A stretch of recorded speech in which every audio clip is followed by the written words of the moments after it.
Whoa. Appreciate the Prime, Lysius. Uh, I feel like the majority of her power is in her Omicrons, at least for what I'm interested for. She might be better suited on offense.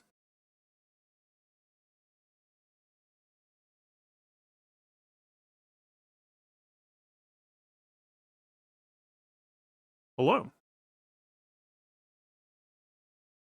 This is the bargain I have made. We will see how long this lasts.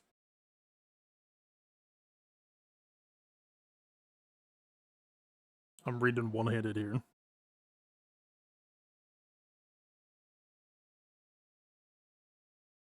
I plan on being Darth Vader tomorrow. Well, audio tools went down. So I am proper fucked. And it sucks to say because I'd actually spent a lot of time prepping for this week. And I actually had a lot of really cool stuff ready. And I was actually really excited for the season. But I couldn't get any of it in. So I don't know what I'm doing. It's back up. That's about 4 hours too late.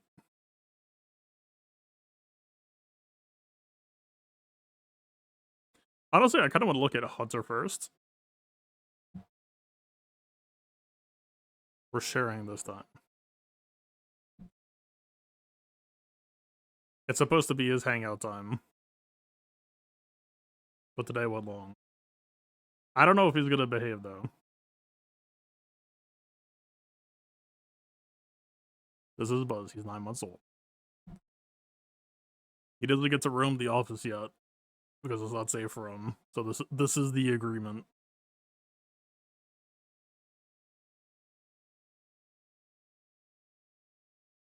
Okay. So we got one proper unique, one mercenary clause.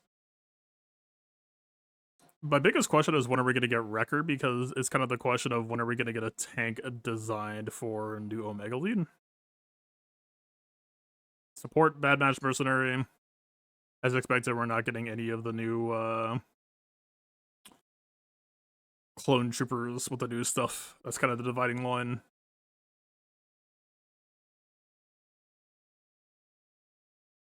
I think let's go to this after we read the bottom.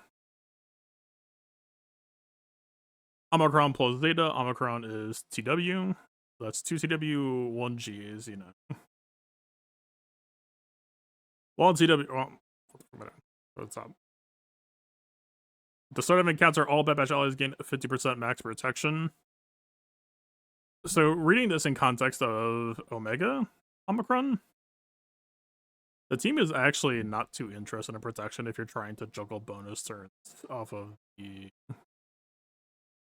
Omega Omicron. So I'm not saying this is fully counter-synergetic, but it's almost not ideal depending on the matchup. But yeah, okay. CG giving protection but not health means they're trying to juice that ratio. And as of right now, we don't have percent health resistance, so it's worth noting. Whenever an enemy is marked, all Bad Batch allies recover 7% health. Okay. So this gives Batcher a bit of utility because the team is very interested in ways that you can top people off back to full health to get more bonus turns. This is small, but depending how often we can print it. Whenever a marked enemy is damaged by a Bad Batch ally, the ally with lowest turn meter is Bad Batch, they gain speed up for 1 turn.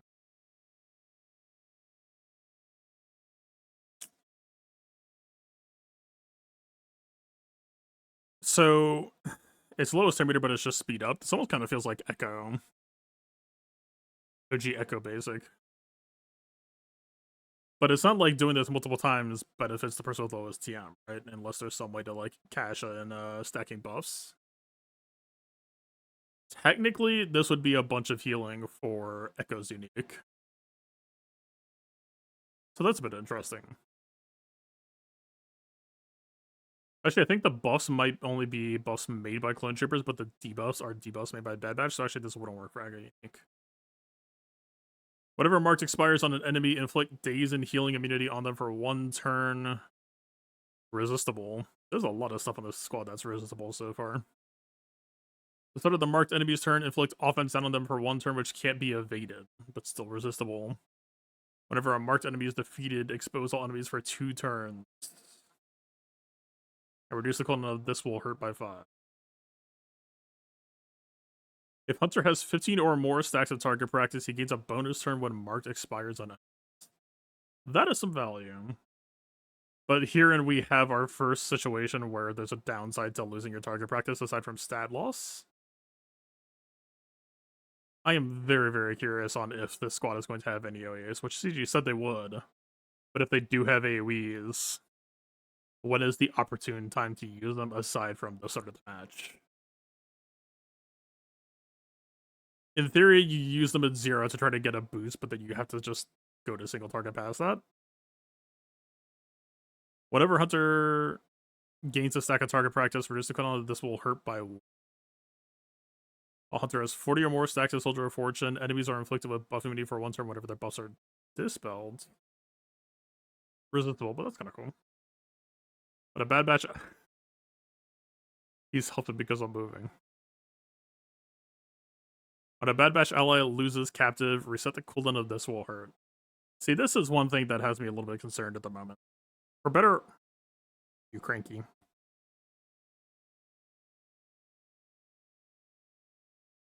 You don't get to roam. If you want out, this is it.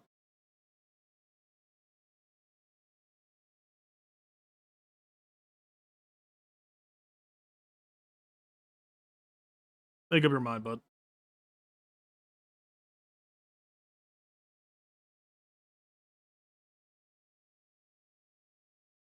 Alright. The Bad Batch ally loses captive, reset the cooldown of this will hurt. Yeah, so... It's simultaneously kind of problematic to plan for what happens when you lose a character or like try to build benefits around it, because obviously a lot of teams would prefer to just like be stronger and stay ahead. There's a world where this is actually basically a team like coding itself as like being defense centric, because when you plan for defense, losing a character is pretty guaranteed unless it's just like a huge mismatch.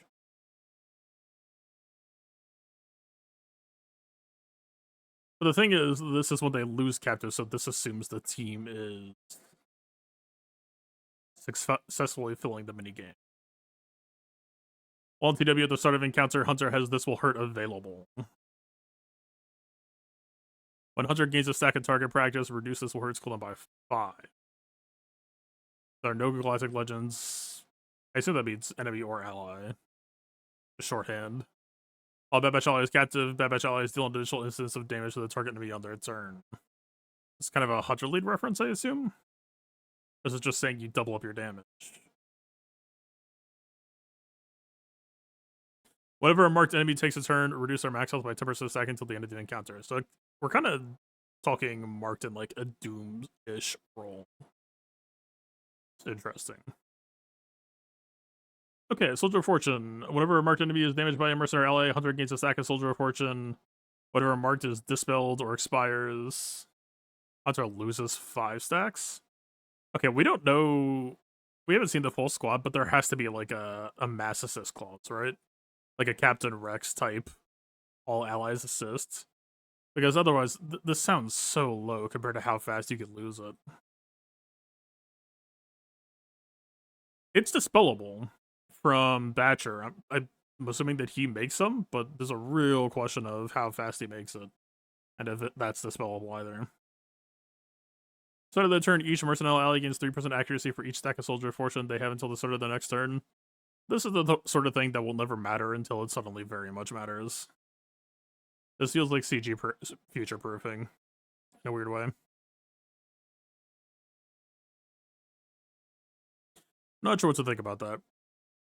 99% of the time, it's pretty much irrelevant. You're never like flexing him as a mercenary, unless he just has really good buttons. This will hurt. Cooldown to 30. Deal physical damage to target enemy equal to 100% of their max health, increased to 200% if they are marked, which can't be evaded. Shock all enemies for 2 turns, which can't be evaded, but is resistible. Inflict protection disruption on them for 3 turns, which can't be evaded or resisted. Finally, this squad has something unresistible. You're not going to get Y-winged. Bad Batch allies gain 100% defense penetration until the end of the encounter. So they're doing protection disruption after the percent health nuke. Interesting.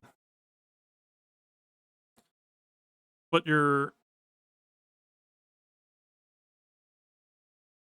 doing percent health and then disrupting their protection, so I guess it's just saying once it comes off, they probably won't have their protection. Like, obviously, they don't just want this to just be like a one-shot move. That would be nuts, but...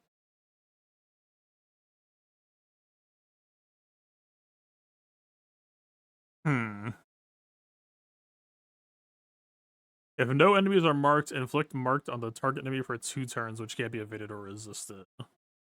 Bad Batch allies gain offensive and protection up for 50% for 1 turn. Call all Bad Batch attack allies to assist. Okay, that's signs of life. Omega's a support, I believe. Batch is an attacker.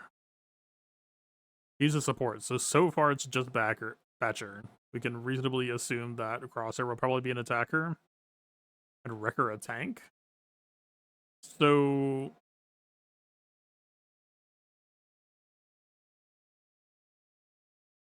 Also, this is, like, decently significant, right?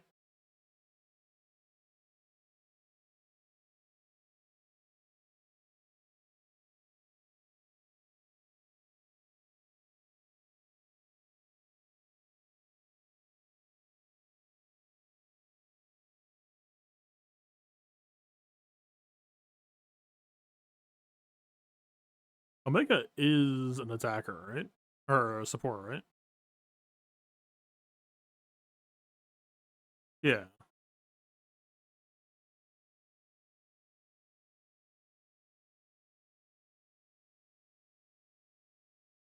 So I guess this is just call Batcher and Crosshair to assist unless you plug and play other people in.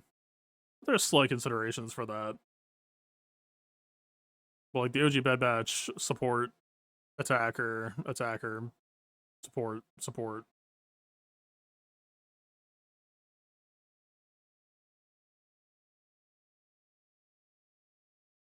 Huh. Well, we already know that Batcher's assist is not all that impactful. So unless you're just doing this just for target practice stacks, so far, it feels like there's a lot already on Crosshair damage-wise.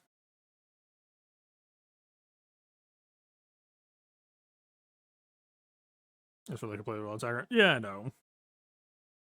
But just like...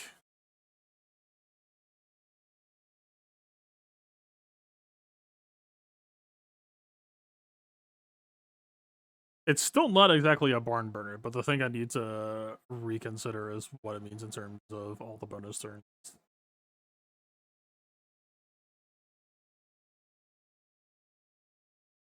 Like, that's the biggest thing is, I really do suspect that CG is writing these abilities to be fairly short and low impact because it's impact by volume. The CG is expecting you to take a whole bunch of bonus turns, keep healing Wrecker up, keep getting more bonus turns, keep juggling him up.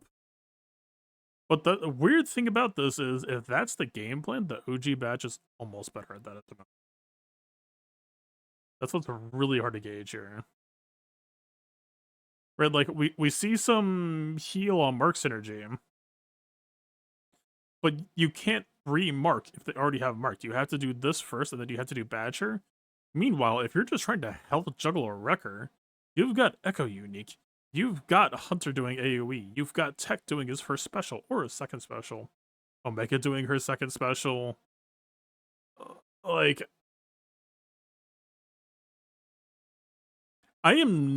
we're missing 2 more kits.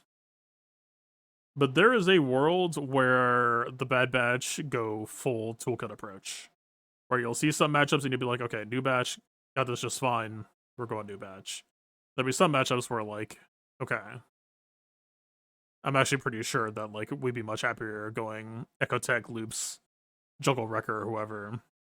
Although the Echo regen, it would have to be OG Wrecker, could it be new Wrecker, whatever he looks like. Do y'all think that they're gonna save Crosshair for last? Or Wrecker? My gut says Crosshair.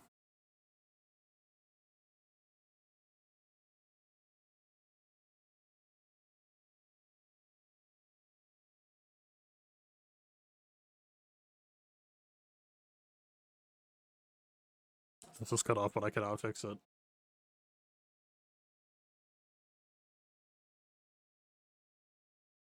There's a world where Wrecker would actually be more powerful than Crosshair. If you release Wrecker, then all of a sudden you give Old Batch. Depending on how Old Wrecker is designed, if he is built to be the slab that 4 other Bad Batch hide in stealth behind, you don't need Crosshair. You just go Echo Tech. Probably Hunter or Omega. Play some Swogon.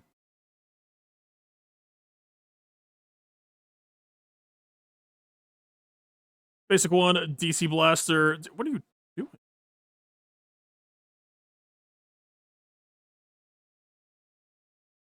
You sure you want out?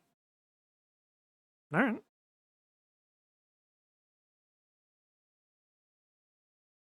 I will be right back.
Okay.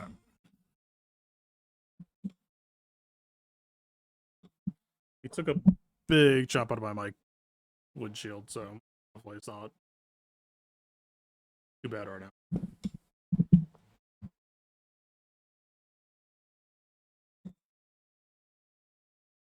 Okay, that's not I do.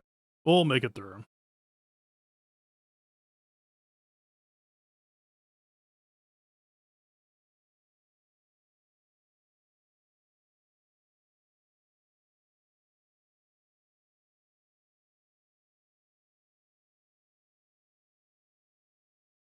Okay, where were we?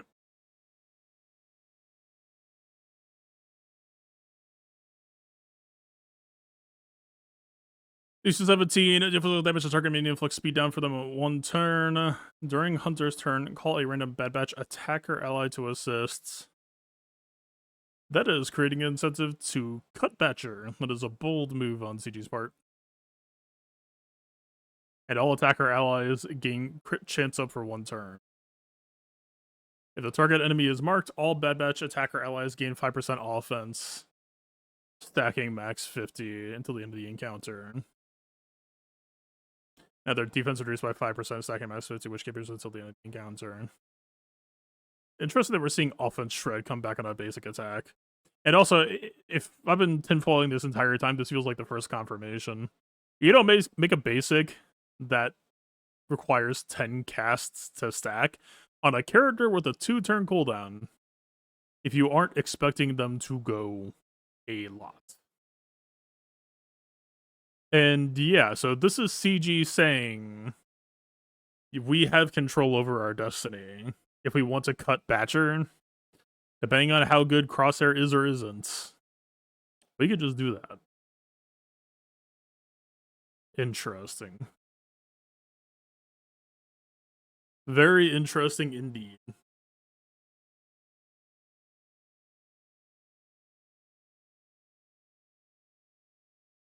Maybe it goes like half and half blend or something. Or maybe it really does end up being Tank Omega.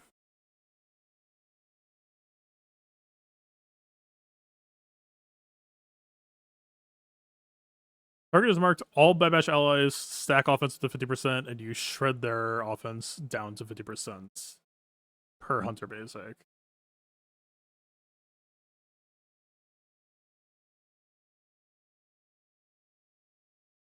Cutting Batcher for Omega, but Omega would just dilute the pool as well. Omega's an attacker. If you cover something like Echo, or maybe Tech, but I think Echo, right?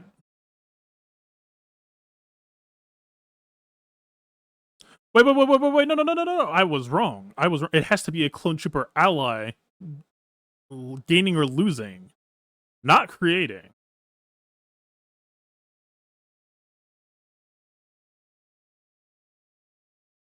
I was wrong. So if you just have like a slow record. Yeah. Yeah, no, yeah. So the stacking speed up will repeatedly sustain a record. I'm fucking right. I see you, CG. I'm getting better at learning your sneaky ways now. I don't know if they intend that Echo to be used here, but boy, howdy if they didn't. Yeah, none of the batch are going to be clone troopers, I would imagine. At least at this point, it would be bizarre if they were, because we've already had 2 former clone troopers not be it. Clone Trooper is just the dividing line between Season 3 and Season 1. I guess the emphasis is on the trooper part. Failed effects.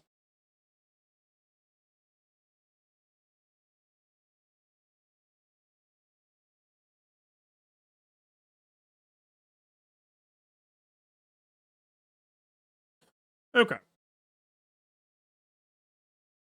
Well, that's the entirety of it. Democrat doubles down on cooldown reduction, making special 2 more common. I was thinking of the 2 special. I don't know, I'm a little bit surprised. Like, this feels...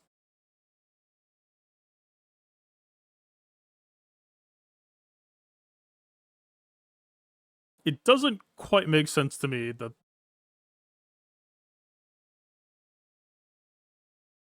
you essentially nuke their protection and then get rid of their protections. The nuke almost might as well not exist unless you expect it to come off later. I guess, okay, in fairness, it's not a locked protection disruption. Okay, yeah, it's not locked. It's unresistible, but it's dispellable.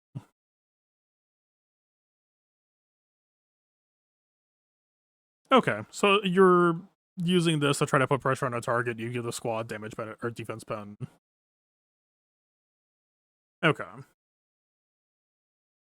I don't know, this feels more competitive for slots than Batcher does at the moment. For sure.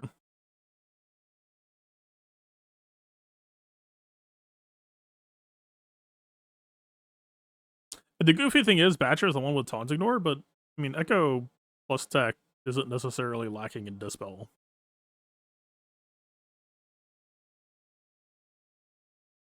So you just bonus turn past them? I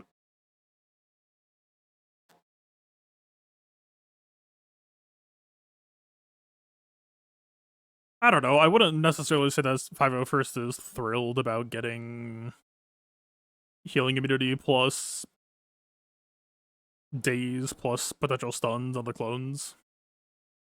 Like, you're not wrong, but keep in mind that most of the team is crit immune. That's what I think is going to be so significant when we get Bad Batch Wrecker. There's so many questions over... I guess it's questions both ways. It's questions of how designed new Wrecker is to be a solo tank, and questions about how important it is for old Wrecker to be a clone trooper to access all this region.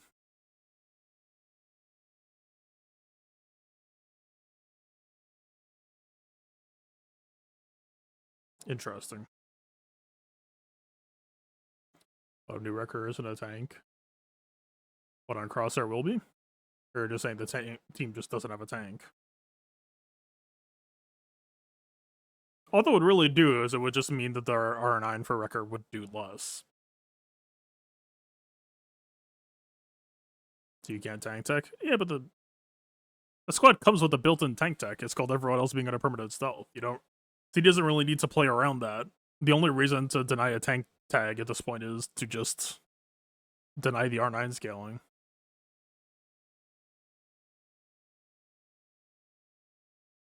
Alright. Jocasta Do, coming to a theater 3 months from now. If we're still alive by then. So they're doing a whole thing. They are essentially making Rebel Fighters for Jedi, making the Jedi Vanguard tag. They say on the FAQ. Ayla, Barriss, Ethkoth, IGD, Consular, Jedi Guardian, Keller and Beck, Fisto, Luminara, Plo Koon, Qui-Gon, and Shaak Ti. Now, I don't know if we're going to see any of them get kit reworks, but they also say somewhere Conquest litter for the legendary unit coming in the next era, and I believe they say that there's going to be more units coming for the squad, but I don't expect that old units will be used that often. She is coming earlier than her other squad members, plural. So yeah, I'd imagine we're going to see like a bad situation where CG is just printing a fresh new squad. But it will have a legendary unlock unlike the Bad Batch.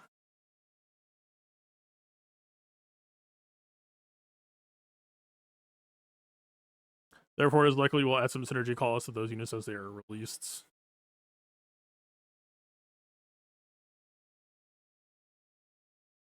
This is only really about the upcoming units, though, so yeah, I really don't think... I mean, it doesn't mean we won't, but... We saw a little bit for Balin, I guess, right? Like, a little bit of Merc sprinkling.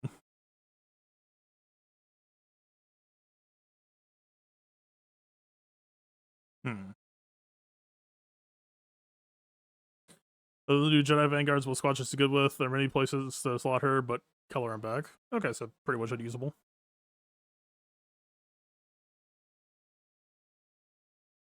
Okay. This kit's fairly long, but I have taken a look at it already. I think it's actually, like, decently straightforward. So she is a protection-based caster. Kind of the protection Bane, but without the crippling, insane I win button levels of power. Jocasta Do has 25% max protection increased to 50% if all eyes are Jedi Vanguard. Is immune to protection disruption and can't be revived. But of return, inflict tenacity down at the end of her turn against the last enemy to inflict a debuff against her. If the second time it happens, they are also exposed. But the thing that they're playing with thematics-wise as a librarian is that she's observing who does what, where, when, and, like, records it down and then takes action on her turn. This also means that it's a little bit hard to theory craft, in some cases, who is going to get what when.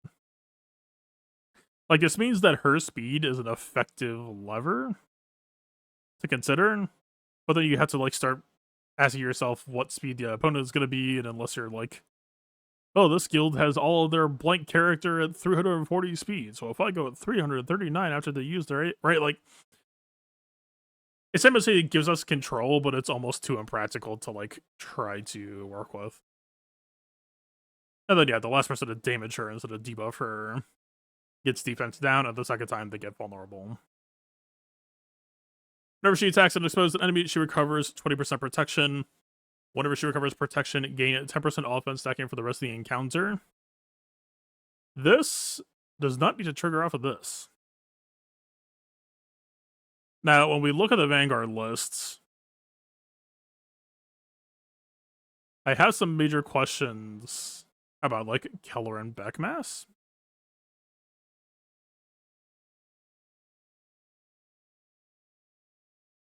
It's classified as health and protection recovery. So this potentially offers a lot of procs on... why did it scroll back up? Whenever she recovers protection, gain 10% offense stacking for the rest of the encounter. This is not capped to once per turn.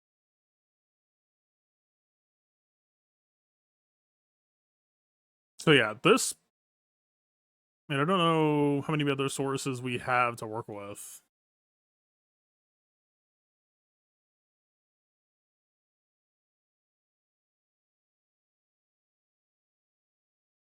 Shakti, but it's single target, like 3-turn cooldown. I guess Luminar Omicron might. I know it's like heal over time based. It's such a bad thing.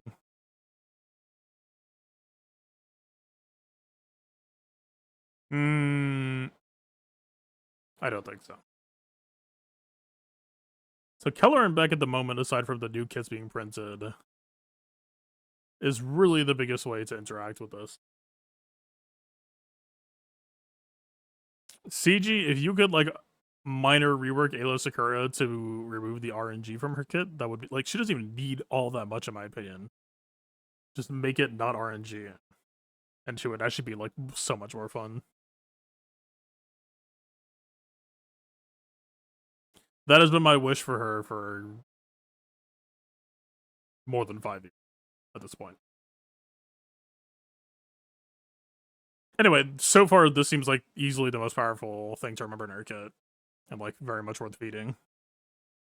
Whenever she or an enemy gains Foresight, dispel it. She gains Deflective Ward, which can't be dispelled until she receives damage, recovers 20% protection, and gains 20% armor. So there's no Yoda in here right now. Foresight, that I recall, is on Keller and Beck Basic. Okay, so far, Keller and Beck is like screaming synergy piece. Qui-Gon, it's on his lead, but I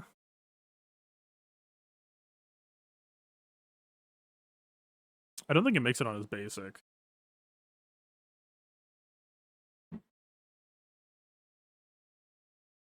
Yeah, again, not too many ways to proc it at the moment aside from the newest Jedi. I would hazard a guess that this is the intended future home for Keller and Beck. Unless they're printing 4, but like so far, unless it's just like like the whole squad is just gonna be themed around, yeah, we make Foresight and recover protection. Which the Jedi have had a little bit, but never actually been all that good at recovering protection, right? JML lessons don't do that much. Hermit Yoda would like equalize and then give 20%. The faction was never that good at just like getting it all back outside of like maybe JKR lead. And even that took work, right? Even that was like you would still finish some fights before you could actually get back to full. Wait, they didn't have the tools that we have nowadays where you just like push one button and get 100%. But in a weird way, you don't actually want to be that inefficient at doing it. You want to gain in small increments because I assume you actually have to be able to recover to gain it. Which means the larger the increment, the less exploitable it is, in a weird way. Okay, this is capped to once per turn. So like Killer and Beck can basically up to 3 times, but it won't. Triple proc here, it just will here. Fair enough. So yeah, Killer and Mass continues to be the #1 option for her here. Whenever a Jedi Vanguard ally uses a special ability to reduce the cooldown of it doesn't exist by 1. While my turn is on cooldown, this is for fighting inflicts burning on the enemy for 1 turn. First time Jukasadu will be reduced to 1% health, and she is Jukasadu Rifle. She spells all debuffs on herself, recovers 100% health. Gains damage immunity. She's pause. She's about to turn. You must use. It's up to you now. And that is defeated. She's paused. She's paused except for she cannot be revived. So fair enough, I guess. At the start of the encounter, if she is used as up to you now, she is defeated. That I did not see. That is harsh. GAC Omicron, she has 100% counter chance, is immune to ability block. If all allies are Vanguard, whenever they use an ability, reduce the cooldown. It does not exist by 1. So you double up on the special cast, and then it now counts for mass assist, so like Killer and Beck again. At this point, I'd almost be a little bit surprised if Killer and Beck is not on the final squad. There's a whole lot of, right, like Killer and Beck, triple basic, potentially. Gives you more cooldown. Whenever she is stunned, gain Deflective Ward, which can't be dispelled until she receives damage. So you don't dispel it. But also, this is not for her squad.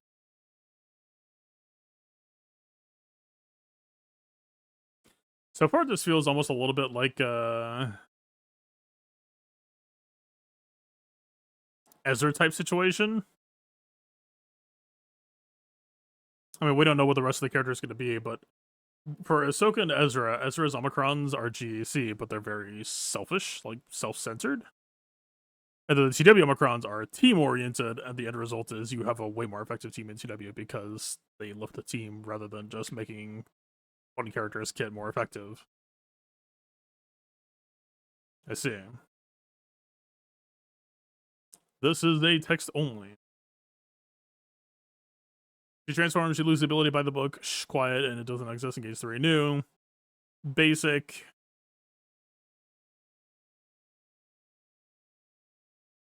There's an Omicron. I guess this is Omicron on the second unique.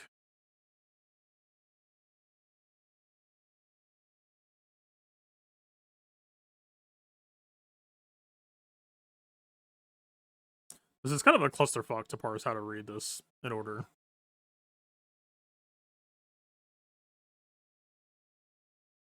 We'll do it after. We'll go up. It does not exist. Gain 50% crit chance, crit damage, and 5 siphon for the rest of the battle. 100% speed and tenacity for 1 turn. That is a lot of scaling this character has so far. These all enemies per 1 turn transform into Jocosity Rifle. Ability starts on cooldown, can only be used once per battle and can't be evaded or resisted. So it's basically a stance swap or transformation. 20 cooldown, at least for the text that we've seen so far with like Keller and Beck mass assist, that takes a decent chunk off.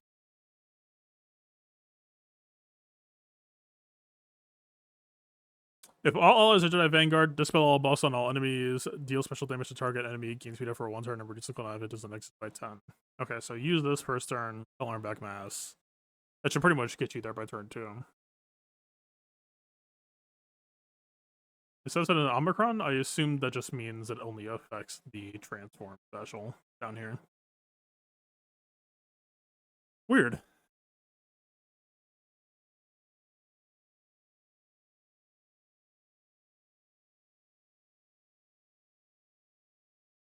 By the book, deal special damage to target enemy if they had defense down or tenacity down, and inflict that debuff on all enemies for 1 turn. And crit damage up for 1 turn. That doesn't have to be her turn, so if the squad has ways to call to assist, that could be like a strategic choice.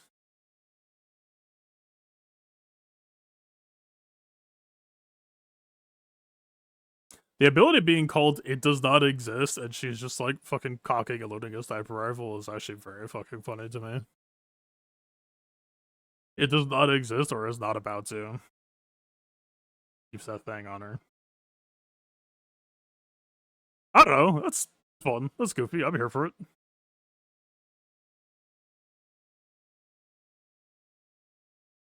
Jocasta believes in the castle doctrine. Chief Librarian. This is a text only. Jocasta do transform. She loses the ability by the book. Oh, I got that. Let's still go to the bottom. There's no uniques for the transform, so I assume her base unique just stays. Special is up to you now. Deal special damage equal to 50% of Jocasta's max protection to all enemies. If all enemies are defeated, Jedi Vanguard allies recover 100% health and protection, and all enemies are breached for 2 turns, which can't be evaded or resisted. We're in like a weird Embo territory where there's a major question. Obviously, bulk primary, offense secondary can do that whole thing just fine.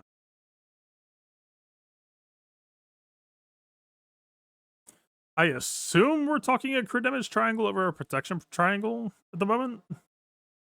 It's a lot of offense scaling to have, and she has to die to cash out on protection at the moment. Let's see.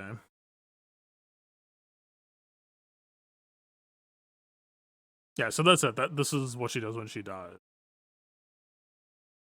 Special my turn. If all allies are Jedi Vanguard, dispel all buff on all enemies, deal special damage to target enemy, gain speed up for 1 turn.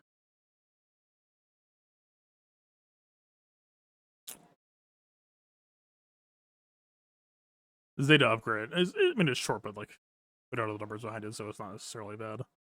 While she is rifle, deal bonus true damage equal to 100% of her current protection to target enemy, which can't be evaded. then lose all current protection. Okay, that feels like I was saying, right? I assume you have to be able to be healed to actually stack. So the fact that she's self-sapping seems very much interested in trying to set up and enable that. Yokasta siphons max protection from the target enemy, which can't be resisted. If the target enemy is defeated by this ability, gain max protection equal to the target enemy's max protection. Gain 100% bonus protection for 1 turn.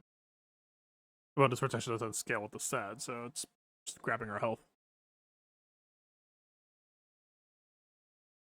Omicron upgrade. While in Grand Arenas, if all allies are Jedi Vanguard and she is Yokasta new rifle, dispel all debuffs on all allies. So the target enemy is max health to 65, excluding GLs and raid bosses until the start of their turn. The thing this most reminds me of is actually something like using SLK with the recent disc builds I've been using, where you gain a ton of turn meter and you have the entrenched shielding, but the rest of you has been shredded down massively. Setting max health to 65 sounds almost like an instant defeat, but it isn't always necessarily. It really, really depends on the mechanics of the squad, right? I have 3-starred SLK battles where functionally everybody's health was at 1 because there was enough pre-made bonus protection up, all that sort of stuff, that even though the core was squishy, unless you're riposting it, it didn't necessarily give you the free out. Unless, of course, the faction just, fucking makes like Light Side Dooku and he has riposte, and then you just go kill them at 65. That's also a possibility. It is what it is.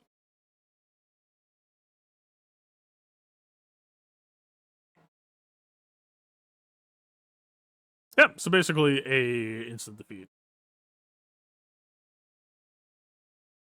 By any other name, but also with a little bit of elbow grease. Basic, it belongs in a museum. Deal special damage to target enemy if they had defense down or tenacity down. Inflict a debuff on all enemies for 1 turn. Crit damage up for 1 turn. Zeta. All she is rifle if they had defense down, expose, or tenacity down. Inflict a debuff on all enemies for 1 turn. So expose would try to replace itself on that enemy as well, right? So essentially you re-up the expose on top of spreading it. Also, questions of application order, like, would you get tenacity down first before trying for defense down and expose?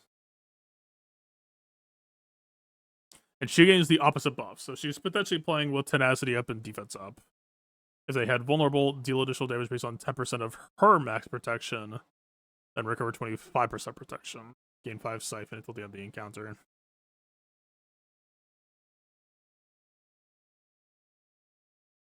It doesn't have to be her turn, though, right? So calling her to assist potentially ramps up the siphon.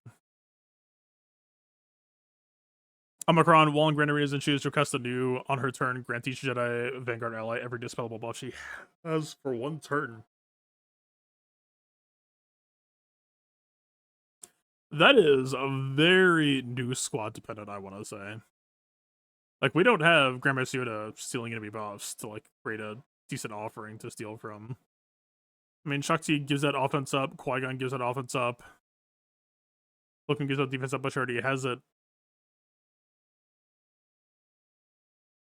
Foresight, I think she might be defense up.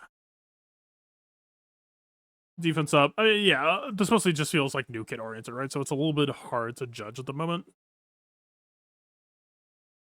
It's very interesting to me that we're seeing a new legendary character and simultaneously getting a so-called lifter for them. I mean, it seemingly communicates intent of power. I don't know, man. I think at the end of the day, this is going to be a very number-dependent kit, but, like, again, that is a lot of offense scaling that, like, there's a decent chance her base offense will just be, like, 4,000 to 5,000.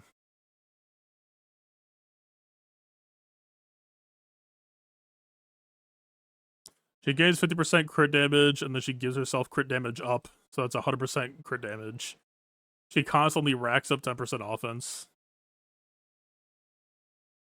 She's dealing damage based on her protection. Like, she's very interested in classic gas style modding, but we saw that she does special damage. I would not be shocked to find out that she needs crit chance help, possibly even after getting the 50%, right? I think I remember seeing crit chance up.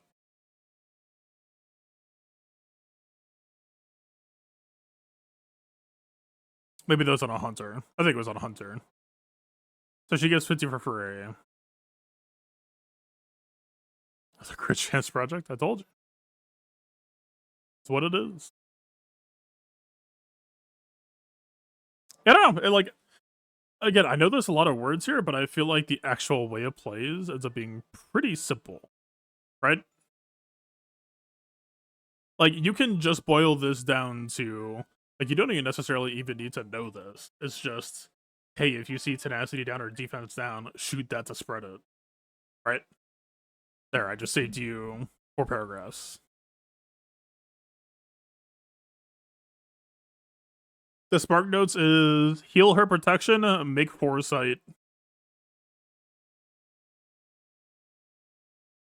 Call people and everyone to assist and use specials. Is she an attacker? I believe she is.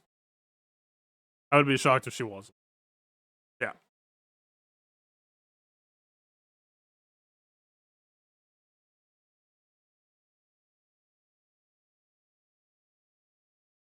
And when a sub-faction of Jedi where we could cage some power without making a certain Jedi Master even more powerful than he already is. I see V2 Omi is.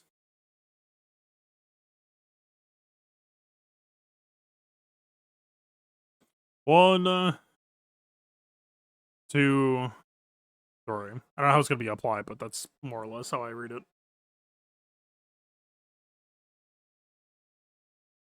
We'll just have to see how they could exist in game. Yeah, I don't know if it's like you Omicron the second that you get. I have no idea. It is unclear.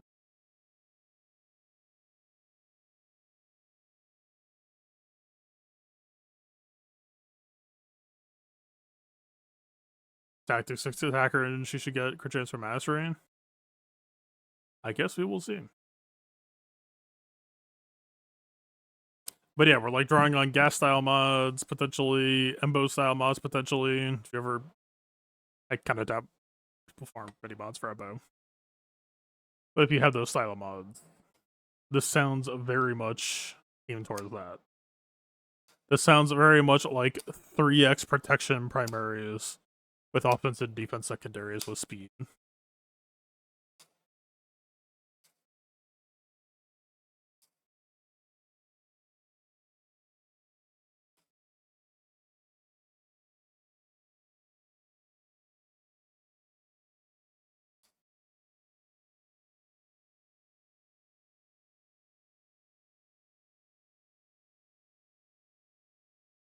Yeah, she's very much a special damage and its bonus, sure.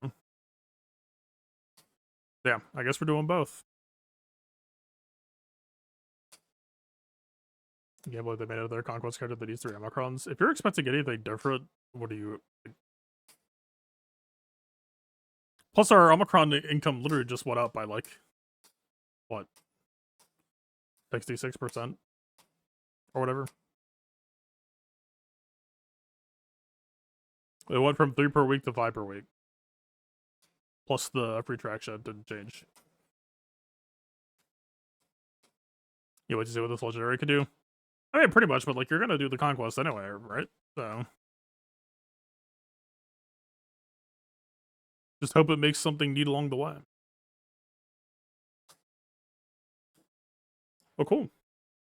That will assuredly exist in 3 months. And I don't know if I'm going to worry about a hunter in the meantime. I will worry about a hunter when the rest of his friends show up, likely.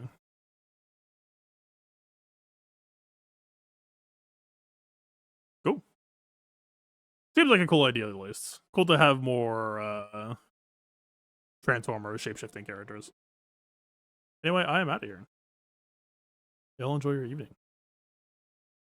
Later.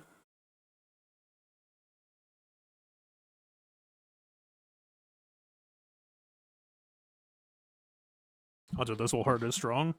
It's okay. It's not an annihilate. It is a remove their protection. Whether via percent health nuke or via protection disruption, but rarely both. It is a punish for high health character builds, I guess. Thematically. Not thematically, but practically. It is a lesson on the protection to health ratio for those who do not know. There will be characters for whom you cannot tell that anything aside from the protection disruption happened, and there will be characters for whom they just fucking disappear.